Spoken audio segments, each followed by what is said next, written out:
A little later, almost time to leave, Daeshik was messaging the boy asking where he was and why he hadn't brought Jison to him. The teacher was finishing the class, and the boy was desperate thinking about how he would do that. He couldn't give up and went after his target. He couldn't find him anywhere, and became increasingly desperate thinking he might have already left. Upon arriving at the 5th grade classroom, he didn't see him at first, but then he saw the boy sitting in front of the window watching the movement outside. It looked like he was filming a commercial before leaving. More messages from the chubby boy asking how long it would take motivated the boy to act quickly. He then called Jison to talk. He said he had called his mom saying he made a friend, and she was very happy, and she said to bring his new friend to her work so she could meet him. He asked if Jison could go with him just to pretend to be his friend. Sungmin thought that using his mom as bait, he wouldn't be able to refuse, and he waited for the boy's response. Since he didn't say anything, he went up to him to take him, guiding the boy to where he should go, saying that to get to his mom's work, they would have to go out the back gate to be quicker. He knew that in that neighborhood,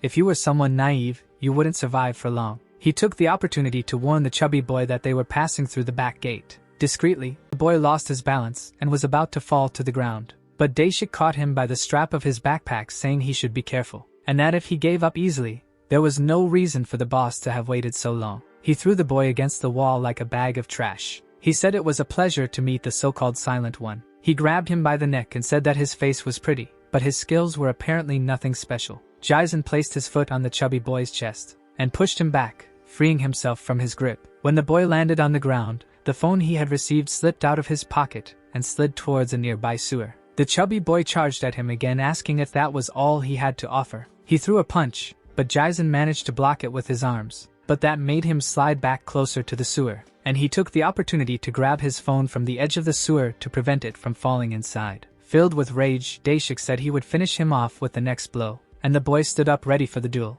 Daeshik asked if with that skinny body he could handle a fight with a weight difference. The boy was hiding, feeling guilty for bringing Jison there since the chubby boy would finish him off. Then the chubby boy charged at Jison, telling him to try to block the next blow. The clever young man used his backpack to defend himself, but even so, he was thrown back until he hit the wall. The chubby boy was surprised that he had used his backpack to defend himself, and said he was smarter than he looked. Jison took the things out of his bag, and Daeshik came running at him, saying that this kind of thing wouldn't work anymore. When he struck, the young man dodged with skill. He used the strap of his backpack to wrap around the guy's leg, pulling with all his strength to destabilize him. He threw the chubby guy to the ground like a sack of potatoes. Daeshik didn't understand anything that just happened. As he was trying to get up, Jison was already preparing his next strike. A kick right in the chubby guy's face, who couldn't even think where that skinny kid got all that strength.